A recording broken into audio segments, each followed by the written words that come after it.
solar mini-grids have turned from small pilots to an electrification wave. We were there when mini-grid regulation was established. When financial transactions were closed, we saw new technology thrive and companies fail. This is where we tell the stories. This is where we discuss the future. The mini-grid business, powered by INENSUS. Hello, this is Nico. Today's subject is managing complexity, digital tools for the mini-grid space. My guests are Tobias Engelmeier from VIDA and Emily McAteer from Odyssey Energy Solutions. Emily is the CEO and co-founder of Odyssey Energy Solutions, a platform to scale distributed renewable energy development in emerging markets. Tobias is the CEO and co-founder of VIDA, a map-based risk analysis software. He lived and worked in India, Africa, and Europe as a technology and infrastructure entrepreneur. Many mini-grid companies are trying to keep their operations simple, to reduce complexity. When you talk to mini-grid CEOs or mini-grid management staff, they keep telling you, oh, mini-grids are so complex. That's because mini-grid companies don't just operate mini-grids, they also construct mini-grids, they plan, they develop mini-grids, they identify sites, they procure equipment, they do the logistics in a very complicated area, and after all, establish the mini-grid system on site, connecting to the community, establishing good relationships. All of that is very complex. And then the operations come in. And operations means you have to understand your customer, you have to work with the community you're in. And then there are a lot of quite difficult technological tasks. And these technological tasks comprise collection of payments for electricity, provision of appliances to customers, and many more. So after all, mini-grids business is complex. Would you agree? What do you think? Is the mini-grid business complex? And what is so complex about the mini-grid business? I was talking with someone this morning, actually, who said to me, we need to start calling it mini-grid utilities all the time rather than just the mini-grid sector, because that's really what these companies are. They're utilities, and no one has ever thought that utilities are simple, right? The utility business in any shape or form is a very complex business where you're managing massive infrastructure, matching supply and demand, and then connecting with many small end consumers. So mini-grid companies in that way are no different from any vertically integrated utility company. That's partly what's so complex about mini-grid operations, is that every single company is pretty much vertically integrated. They are developing, building, and operating full assets, right? Full power plants, albeit small ones, but still complex ones, and managing their customer base, who are often in rural areas, a customer base that hasn't had a lot of exposure to utilities before. There's very sort of complex ways that these customers pay for power. So in some ways, mini grids are as complex as utilities, but in other ways, far more because of the way that they operate and where they operate. Yeah, I would even say that what mini-grid companies do goes well beyond what a large utility does. As you already said, like a large utility would not construct and commission large power stations themselves. They have their subcontractors for that. But in the mini-grid space, you don't find a subcontractor which can do that at a relatively low cost, so you do it yourself. That increases complexity, of course. And then I agree that even large utilities have a lot to do in managing their customers. But in the mini-grid space, it's not just managing your customers, but also equipping your customers with the right appliances, making sure that their indoor installations are proper. Like in large utilities, if customers come and say, hey, my light is not working, what does the utility do? It says, go to an electrician. But in the mini-grid space, you cannot do that. There's no electrician in the village. So what do? You take care of the light in the house and make sure that it works again. That makes the business very complex. And at the same time, in a large utility, you have a few customers with relatively large revenue.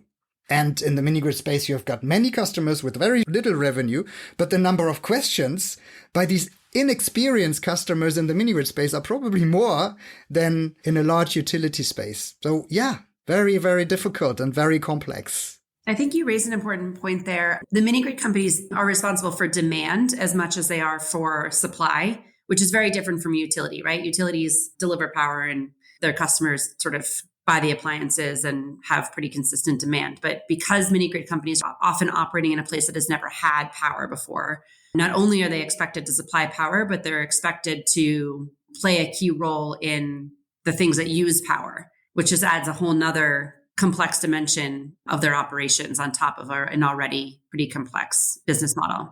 I think when I look at the mini grid sector, then I wouldn't say it's more complex than utilities necessarily. And I'm not sure the comparison matters, because if you want to build a nuclear power plant, that's probably pretty complex too. And, they're trying to match demand and supply in many ways as well, especially, in the new kind of energy transition scenarios. What really for me stands out in the mini grid sector, and if we speak about electrification especially, is the location of where business is operated. And Emily, you mentioned it. Nico, you mentioned it too. It's customers that have often a low ability to pay. The margins are very thin. They might not use much energy to begin with. So it's the stimulation part that's really important.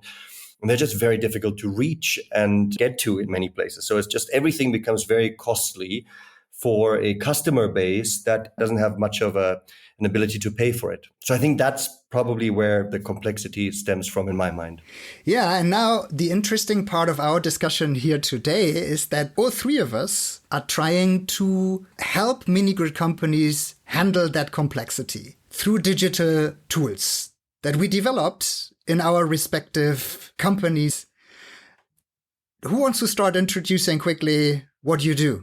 With VIDA, we provide a map-based software that allows people to assess the risk of investing into infrastructure in a location. In the case of mini grids, the risks that we're looking at are especially demand risks. Where do people live? Where are settlements of a certain density? How easily can you reach them? So accessibility risks, climate-related risks, changes that are happening around the village. There's risks around longer-term offtake. What's the agriculture around? So all the context of a place, all the risks that are contextual are assessed in VIDA. And then there's the aggregation element where you can look through VIDA at countries. We're just starting work now with the World Bank on 56 countries. So it's all of Africa. It's going to be many other countries outside. And this data will become freely available, where we just map out where grids are, where villages are, where people live, and from that extract interesting, attractive, potential locations to build these grids. Interesting. Emily, what does Odyssey Energy Solutions do? We have a digital platform to support every phase of the project development process for mini grids and distributed renewable energy projects. So we support financing projects, procuring equipment, and then remotely operating assets. And so the idea is that if you can standardize and use great software for every step of the process, you can streamline your operations and scale faster. Within the finance part of our platform, we work with two different types of capital. We work with commercial capital, banks, international finance institutions that are looking to provide debt or equity to portfolios of distributed energy assets. And then we also have some specific software tools built for concessional capital providers. So think governments, donors, development finance institutions that are deploying capital through results-based financing schemes. All right. And INENSUS started developing some 12 years ago a software which has evolved over time and is called the MicroPower Manager, which is a mini-grid customer management tool. The core of it is that it handles all customer requests through a ticketing system. It integrates bi-directional SMS communication with the customers. It helps managing cash flows from the customers. It helps selling appliances, electric appliances, to the customers through deferred payment schemes, and records all the data and all the energy flows and cash flows and communications between the company and the customer in one database. Yeah, now I think the interesting part of it is that each of our companies has gone through a development, right? I already said, we started this 12, 13 years ago.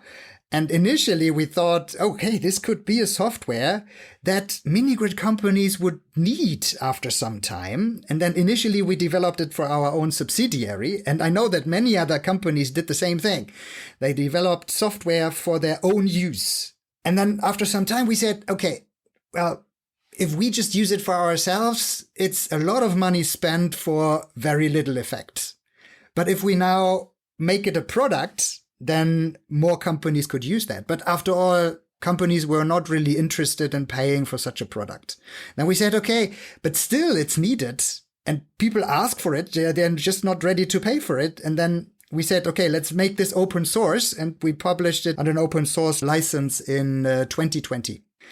And I understand that your respective companies, Emily and Tobias, you have gone through a journey which is not too far from what I just explained. Do you want to tell that story? Sure. So you're right, Nico. We actually started off with VIDA with the specific premise to help mini-grid developers identify sites faster and develop sites faster. At that time, we were supported by the European Space Agency, and we really looked at that. And when we developed the first product, we had a lot of really valuable input from mini-grid companies. I remember especially PowerGen. They gave us enormous support, helping us understand the challenges. And then we built a software, and that was just around the COVID time. So everything kind of slowed down. So in one sense, it was good because we brought a digital tool to market that allowed people to find sites, maybe to some extent. Initially, we thought maybe replacing site visits. That's not the case. We thought that. But then the whole market slowed down a lot. And we got into a situation where we thought, as a company, we need to understand how we can really build the best possible technology and what that takes. So we knew even if we wanted to serve and continue to serve the mini-grid market, we need to find people who are paying us for it, which weren't the mini-grid players at that time. But, and I'm sure Emily, actually, we have some good use cases where we work together on that. We found that there were the donors behind it, the big development banks, even the governments that were really interested in laying the groundwork for expansion of electrification and using software tools like ours. We then went even further and said, look, if we build a software that fundamentally helps people identify locations and assess the risk around them, that's not only something for energy, that's something that can be used for infrastructure more broadly, which is what we're doing today. So you then have a journey, and that journey can either take us away from the mini-grid market because the mind share, the part in the product might move in a different direction and larger infrastructure. But what we're really driving towards is we want to use that bigger market that we're serving to build an excellent technology that can really be useful in the mini-grid sector. And what we see now is the first kind of, and maybe that's another part of your question, so I don't want to go into it too much, but we now see the first kind of shoots of hope, or we see, okay, there's actually a couple of companies now that have raised significant amount of money. There are a couple of companies now that have very ambitious expansion plans. So is this market now finally taking off? And are we then ready with a product for the market that is really, really useful? And it's actually much better than what it was a couple of years ago through our other iterations. We've actually had a little bit of a different journey. Odyssey started out as a platform for financiers. Our first customer was the World Bank, who is deploying many millions of dollars into distributed energy assets in Nigeria through the Nigeria Electrification Project, and needed a software to standardize the way mini grids were assessed, the way that administrators of the program were interacting with all of the different companies that were participating in it. And they really sort of had the foresight to understand that software was going to be an important part of scaling capital deployment. So that was sort of where Odyssey started. And as we brought more and more mini grid companies onto the platform through the financing programs that we were running on the platform, we realized, hey, we could be useful and offer more to these mini grid companies than just a place to go get their concessional capital financing. So it was later on, a few years into the company, that we actually started to roll out technology and services for mini grid companies directly. That's where the procurement part of the platform came into play, as well as our acquisition of a company called FernTech that does remote management and control of assets. On the procurement front, that the sort of willingness to pay issue is a little less relevant, just because what we're trying to do with procurement is actually bring cost savings to companies. So can we aggregate orders, develop relationships with OEMs on behalf of smaller developers, and then deliver savings to them through economies of scale? But on the remote management and control part of our platform, which is essentially an entire platform to either install hardware or through API access, monitor your assets, turn things on or off, set logic loops to optimize the way your systems are run. All of that very much kind of follows a similar profile to what you described, where it's critical for streamlining the operations of mini grid companies, but also tough for mini grid companies to be able to pay for that software. What we have found is a company will reach a size and portfolio, sort of complexity of portfolio in which they start to absolutely need this software. And those are the companies that we engage with. And then for the smaller companies that would benefit from the software, but don't have the sort of urgency because they don't have the size of operations. Either they're not using our software and they're using kind of whatever they can cobble together, which is usually sort of the out of the box monitoring that comes with a inverter manufacturer, or we're working through donors to bring them the technology they need to help them scale, but they're getting it through a different route versus paying for it directly. So we have a partnership, for example, with AMDA, the African Mini Grid Developers Association, to provide some of these technology solutions to mini grid developers so that they're both able to provide really important sector data to AMDA, as well as start to scale their operations by having access to good management technology. You just said, Emily, that larger companies you're working with make enough revenue to also be able to start paying you, right? For the services that you offer, besides the other things that you do for the donors and besides the other things that you do on procurement. So now, how do you think we can get the small companies, all these small companies, to get to that level? Because at the moment, I see 3, 4, maybe 5 large companies. Some of them have their own software. They don't even use third-party software because they say, well, we are a large utility or so. We have our own software in-house. Or they say, we have ample experience in mini grids. And right from the start, we had started developing also our software. Now, why should we switch to a different software? Because all our knowledge is in the software. And it's also a USP that they sell to their investors and say, hey, nobody can copy us because we have our own software. But if you look deeper into what they actually have, the software that they are running is not that sophisticated in most cases.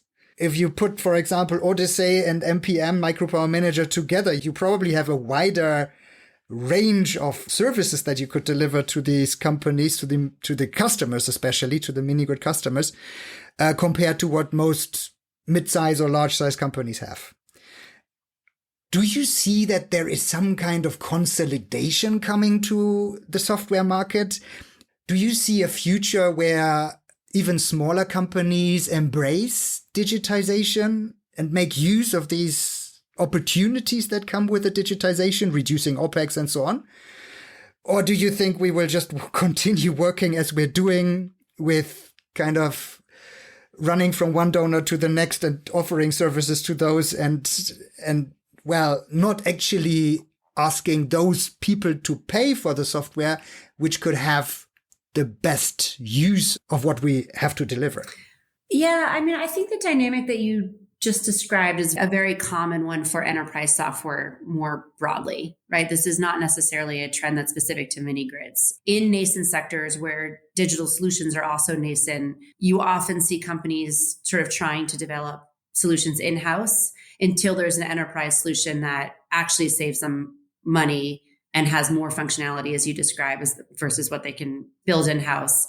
And their investors aren't necessarily seeing their technology capabilities as their competitive advantage. Rather, it's sort of their mini grid business model. Okay. So I think in that regard, we're sort of just going through a pretty standard industry development. Will we have reached that point when mini grid companies finally change or switch over to more professional software than those that they build in-house? The real question is, when will we start to see more of the sector scaling, right? When will we move beyond the top 3 or 4 that have portfolios and need these solutions?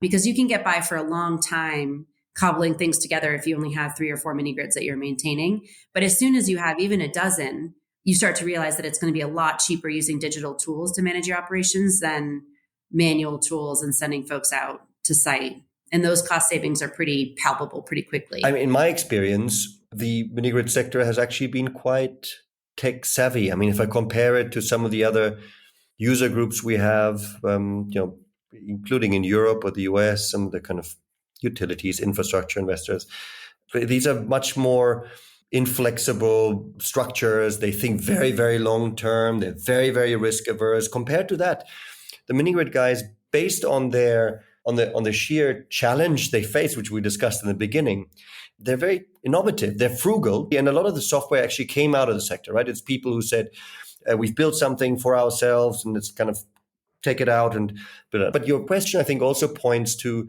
the fact that there's not a kind of established suite of, maybe Odyssey is the exception nowadays, but there's no established suite of software in the market that all the mini grid guys use and that just follows their workflows currently.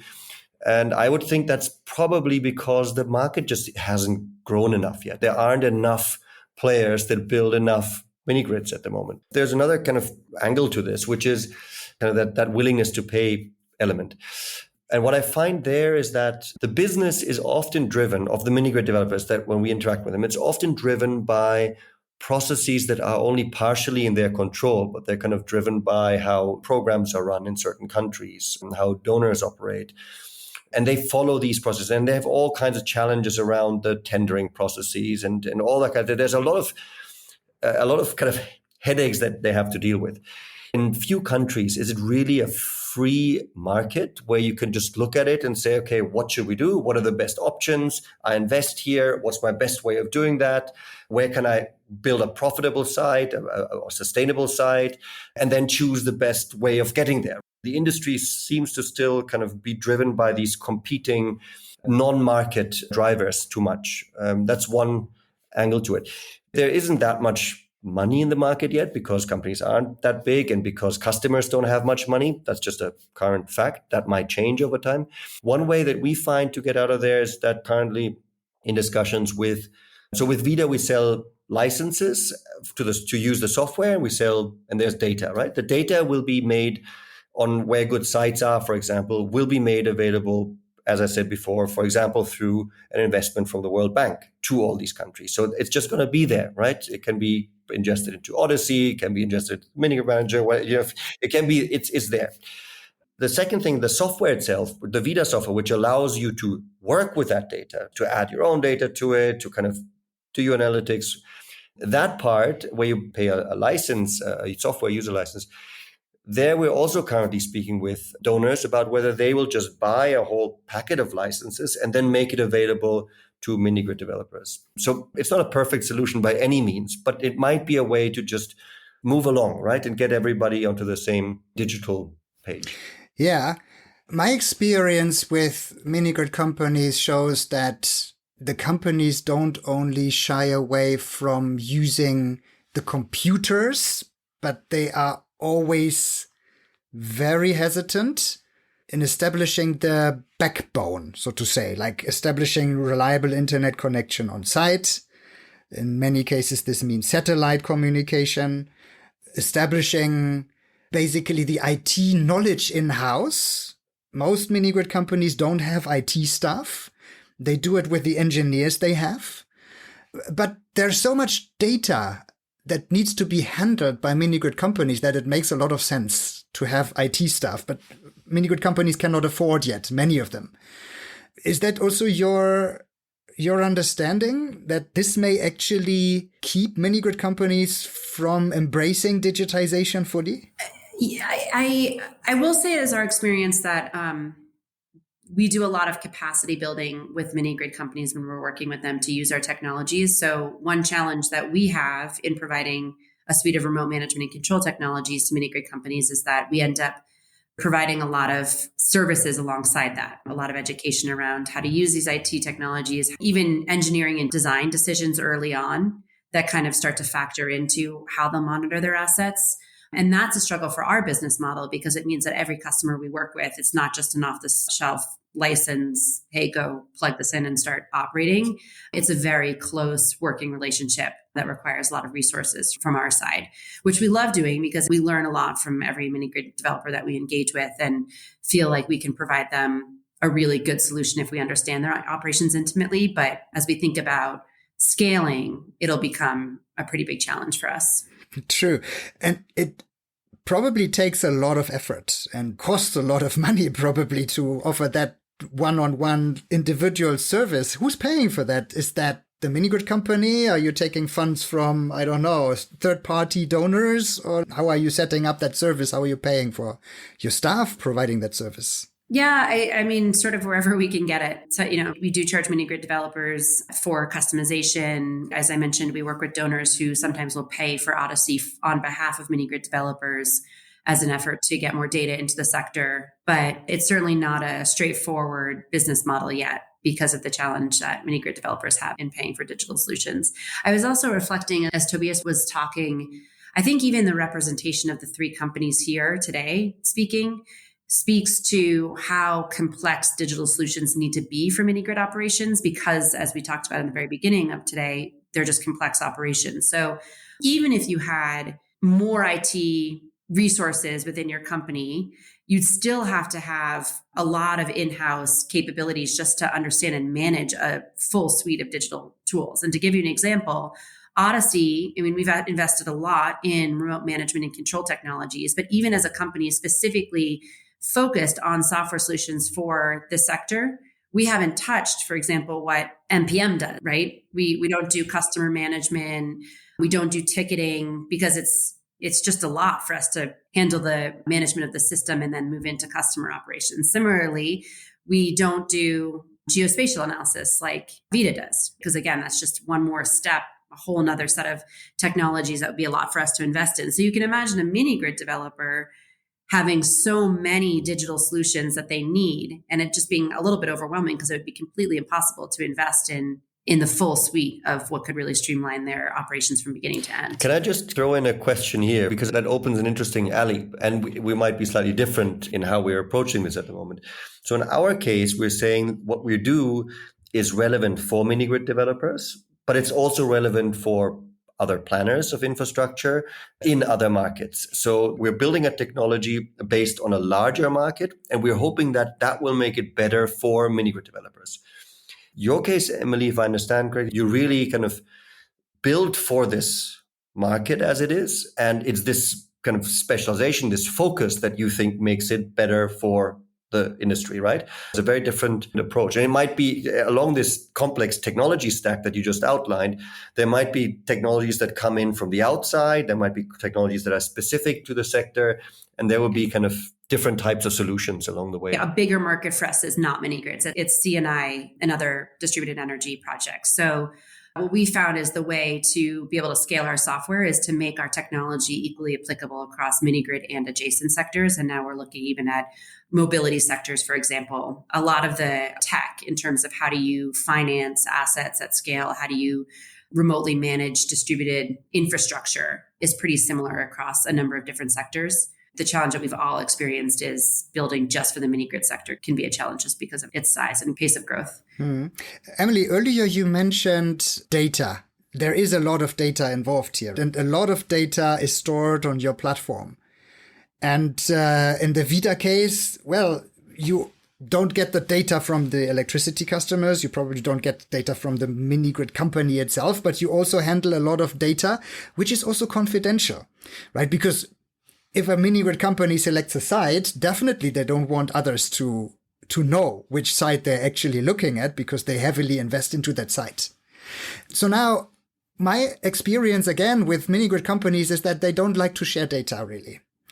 So how do you convince mini grid companies that you can handle their data and that it's safe on your server and that no other company and no other individual competitor or whoever would be able to touch that data and make use of it for their own purposes, right?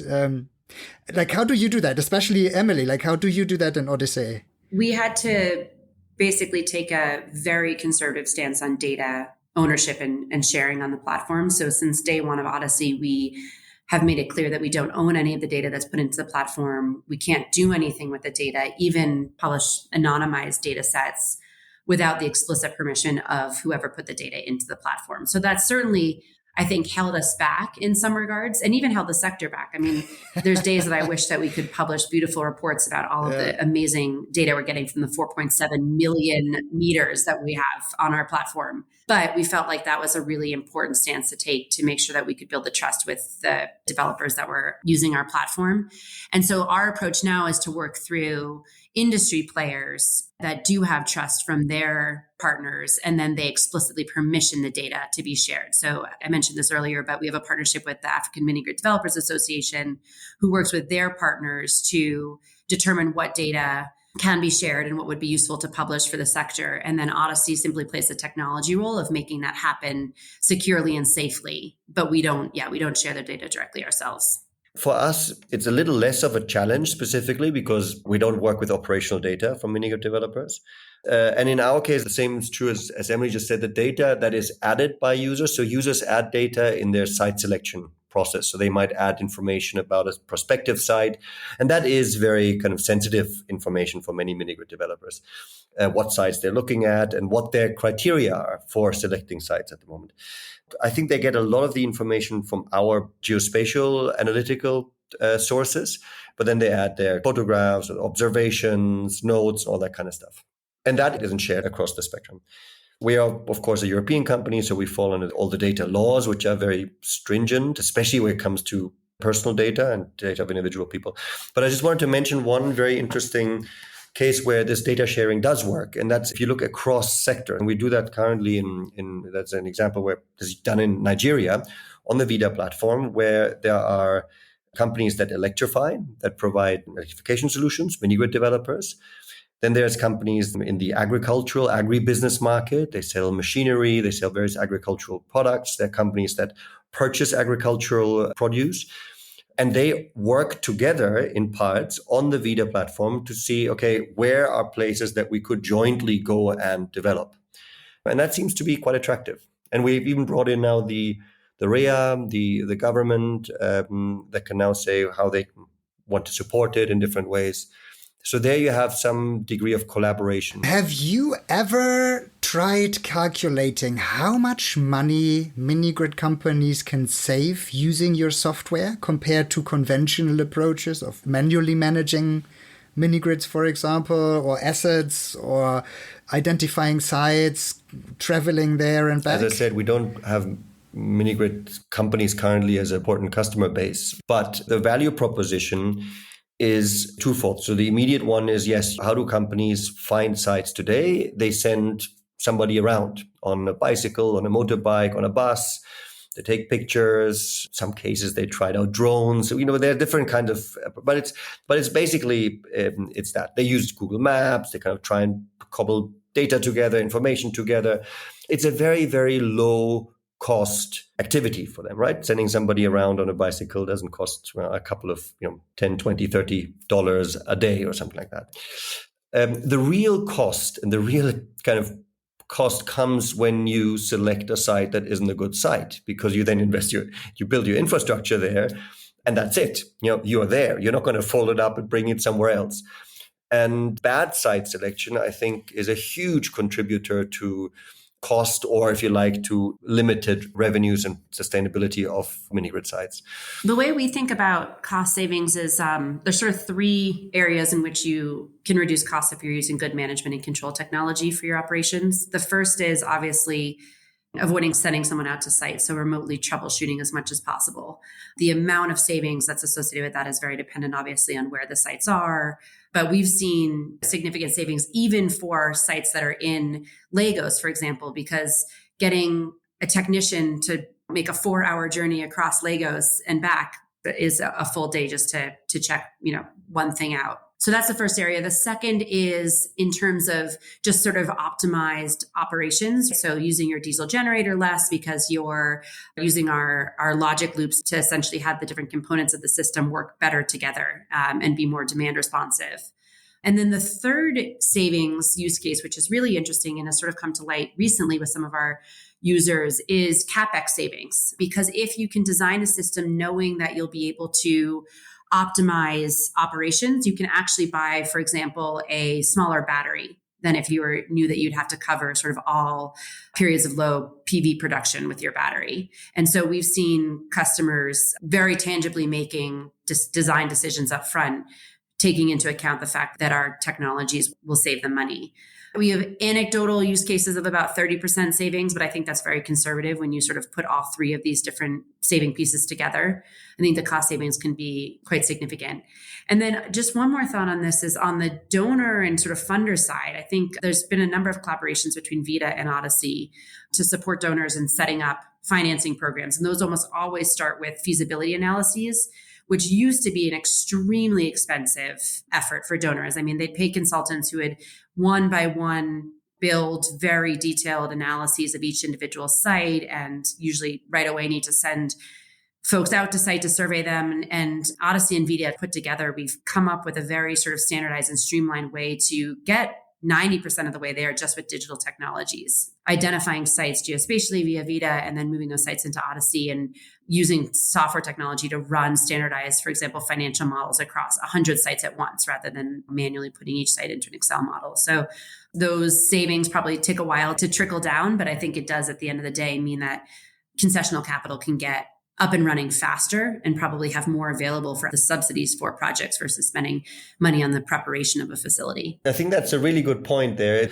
The cost savings is one side of it. The other is the acceleration and aggregation. And that's just absolutely critical. It's really about time, right? The pace at which we're currently progressing doesn't do justice at all to the problem we're trying to solve.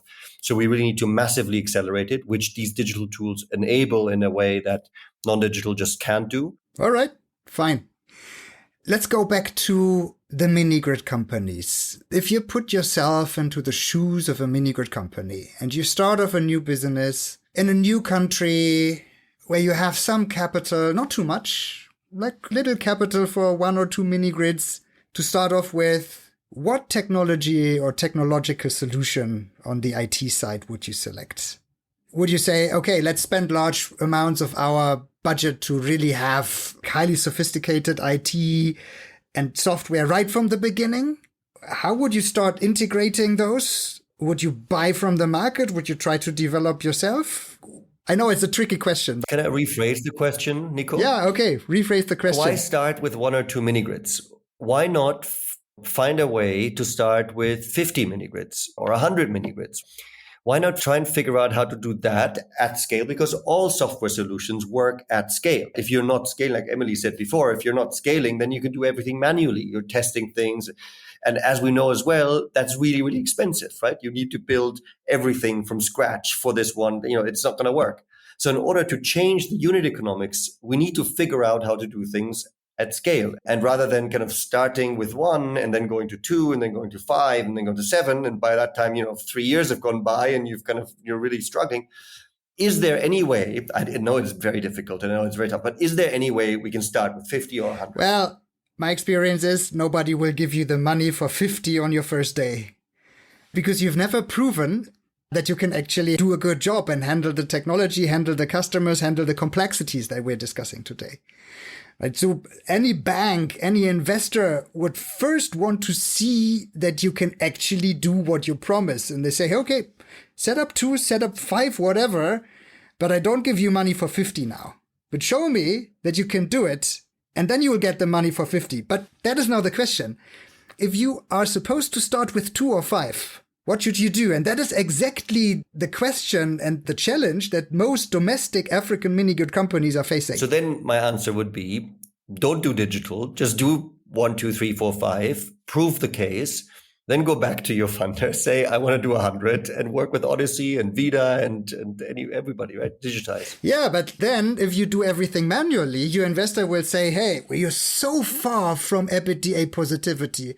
You will never break even if you do it like this. This is not scalable. Ideally, you want to have all your digital solutions set up at the outset. So then you build your first couple of mini grids, you collect really great data on them. You can tell your investors, hey, I understand intimately exactly how the revenue profile of every single customer is going to look like. And I can show you that I'm running my system as optimized as possible. But that is a bit of a pipe dream, obviously, because that's a lot of investment for your first two mini grids. If you are looking to build 2 mini grids and you want to make sure you're at least collecting good data so that you can figure out how to scale from there, there are some out-of-the-box solutions that don't cost anything that you can make use of. So choose a inverter manufacturer that's going to give you pretty good data from the system. Not as good as what you'd get from installing our Fern suite, but Victron will give you good information about what's happening, and you can start to do analytics on that data that can show that you're learning from the data. And as you scale, you'll automate some of the maybe manual data analysis that you're doing in the beginning. Similarly, you'll have to use a smart meter from the outset. So leverage the tools that the smart meter does provide in understanding your customers and collecting data from those smart meters.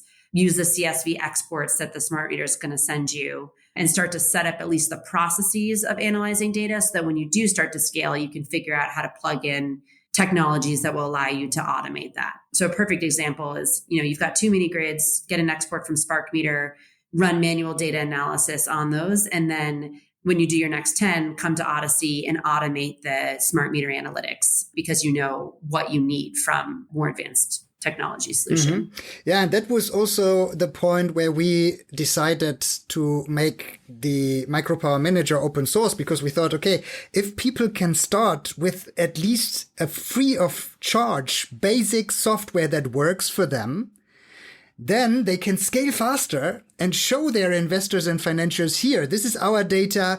We already optimized our operations. We are using digital tools to communicate with our customers. We are integrated with mobile money and so on.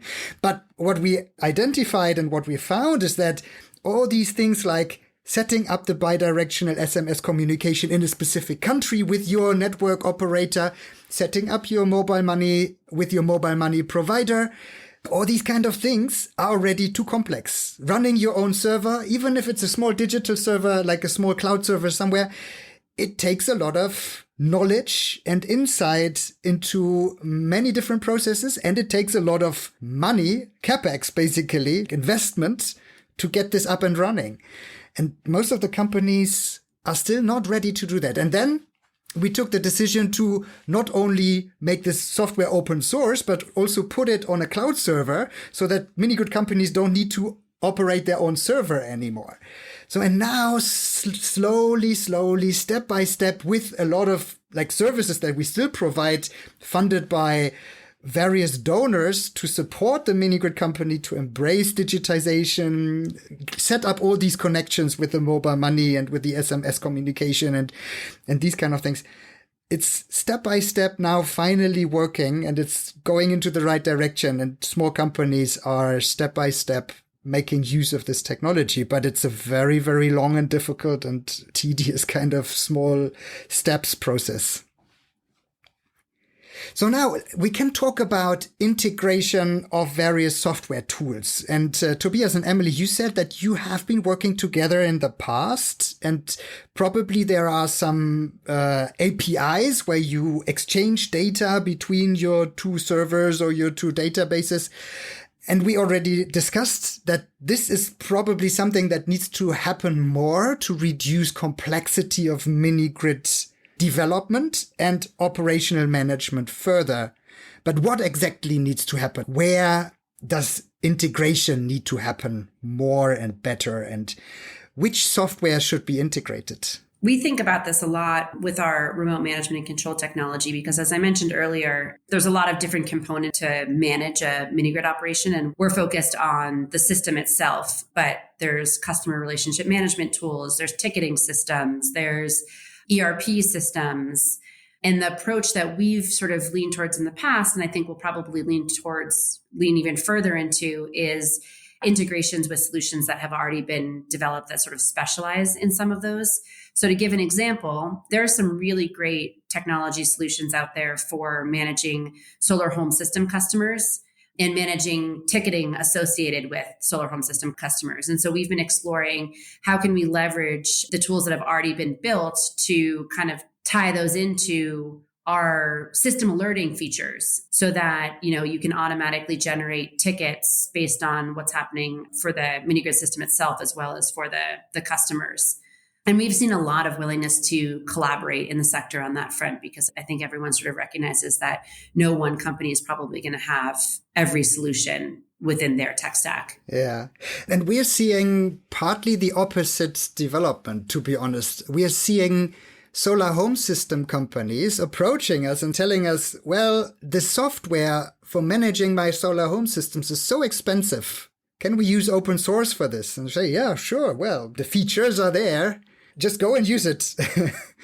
And it's probably a relatively diverse market with many different players. And there are players who want professional software, well-maintained all of the time. And then there are others who want it just cheap and it should work, but it does not need to be fancy.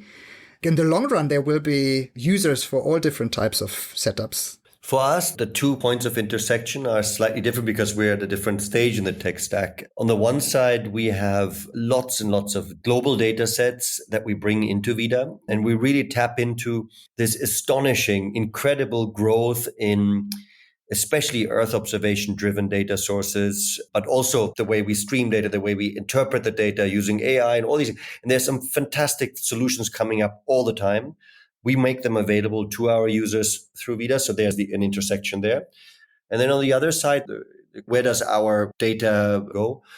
It can be either used on the VIDA software, of course, but then at some point it will be plugged into other more operational softwares, and that's where the collaboration with Odyssey, for example, comes in, where we're not working with mini-grid developers. We're again working with on the donor side, but it's exactly that. It's identifying locations at scale. And then at some point, there's a handover to the Odyssey team, and then they do a deeper analysis of these locations. All right. Thank you.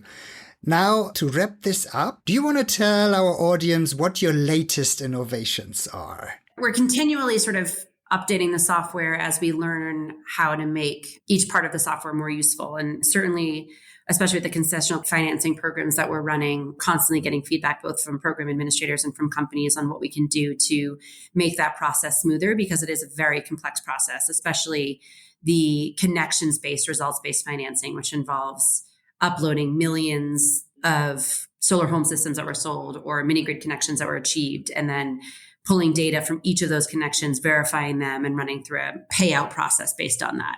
We'll keep pushing out new features, keep learning, and trying to make that process as streamlined as possible.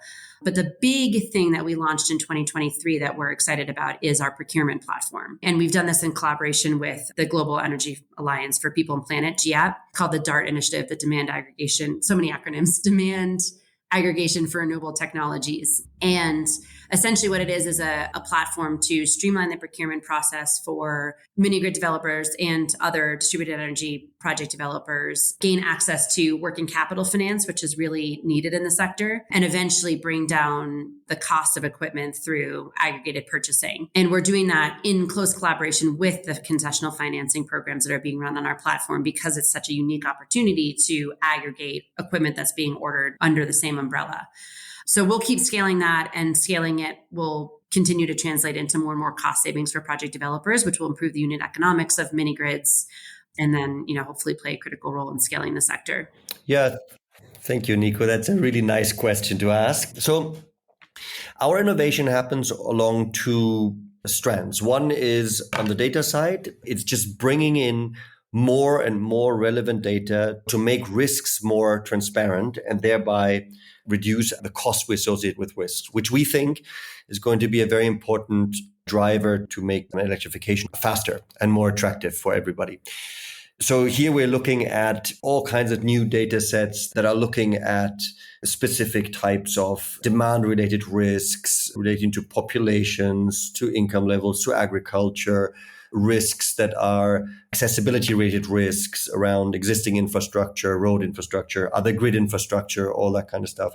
Bringing in data sets around where hospitals are, where schools are, where telecommunication towers are. We really kind of strengthen that. And as I said before, tap into that ability that we now have to monitor what's happening on the planet in ever more granularity, ever more regularity, and ever more breadth as well in the range of signals we're getting. That's one thing that we're doing. The second thing is we're strengthening the software experience on VIDA. Just recently, I relaunched the due diligence function.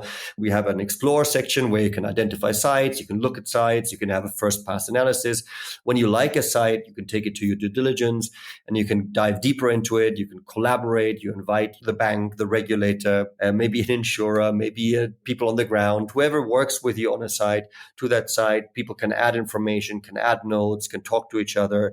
You can draw in more detailed, higher resolution global data sets if you need to, if you want to. And so you can really start working with the data. All right. Thank you. Yeah. And we are integrating solar home systems and mini grids now into one platform, making it applicable in more countries, making it plug and play applicable with the respective mobile money data services with various meter manufacturers and data providers and so on. And we are thinking about even integrating a feature which allows monitoring mini grids and rural industrialization processes in the agricultural value chain and in other value chains all at once. But this is coming probably next year or the year after only. Now, what do you think will the sector look like in 5 years from now? I continue to be optimistic about it, and my optimism increases. I know that it's tough, it's difficult, it's slower, et cetera, but I think that there is an enormous opportunity with a growing economic base to bring electricity to all parts of the world that don't have electricity. Also, very importantly, to parts of the world that have electricity, but very unreliable electricity. So that opens the market up hugely. So that might be where the growth really is going to happen. These are under the grid situations or even city electrification. And I'm hoping that as we get better with fine-tuning the subsidies, and that's also something that Emily is working on, we can really use that overall momentum in the sector where I think there will be a lot more growth. We see it in Nigeria today already, in places that are economically wealthier and that have more energy demand. But that kind of creates the industry, the ecosystem as a whole. And if we can fine-tune the subsidy scheme in a better way, then we can really bring that to the kind of harder to reach parts. And I think that's viable. I think it's going to happen. It has to happen. It just simply has to happen. So that's my optimism there. My optimism stems from a similar place around what we're seeing on the financing side. There's a lot of really exciting capital that's sort of preparing to be put into the sector. And I think that the donors have learned a lot from sort of the first phase of concessionary capital that went into the mini grid sector, the performance-based grants program in Nigeria, the Universal Electrification Facility, the UEF. And we're seeing donors take those learnings and incorporate them into even more advanced designs of the next phases of those facilities. And one of the exciting developments we're seeing is a much closer integration between concessional capital and commercial capital. So some of the big, let's say World Bank programs, for example, that are being set up now are actually being set up within banks. And the bank will be running both a concessionary finance component as well as a commercial capital component. And that type of truly blended finance is what the sector needs and what I expect to really sort of help mini grid developers access the finance they need and start to scale. I believe that is one of the opportunities that the sector is facing. And I hope, Emily, that what you described earlier will actually happen and that we'll get from this very early nascent stage of, okay, I use my individual software that I developed into the phase where finally mini grid companies start using the more professional software that is out there, willing to pay for that software, and that the software can also be developed further based on real customers, not just donors, which are kind of a little bit artificial customers for this sector. Yeah, thanks a lot, both of you. Thanks, Emily. Thanks, Tobias. This was exciting. And yeah, I hope that all of our softwares and companies will develop nicely, and we'll talk in some time from now and say, now everybody's using our softwares. Okay. Thank you, Nico. Thank you for inviting us. Pleasure speaking with you. Bye-bye. This episode of the Mini Grid Business has been brought to you by INENSUS, your one-stop shop for sustainable mini grids. For more information on how to make mini grids work, visit our website, INENSUS.com, or contact us through the links in the show notes. The Mini Grid Business, powered by INENSUS.